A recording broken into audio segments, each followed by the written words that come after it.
বছর আমাদের সেই কার্নিভাল ধামাকা এবং সকলে সহযোগিতা করছে।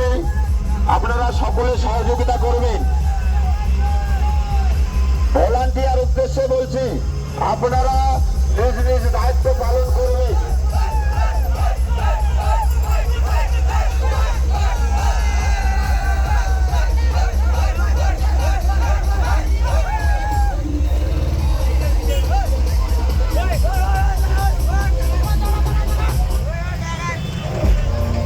বিবেকানন্দ নগর এবং বাবু সিং স্পোর্টিং ক্লাবের পক্ষ থেকে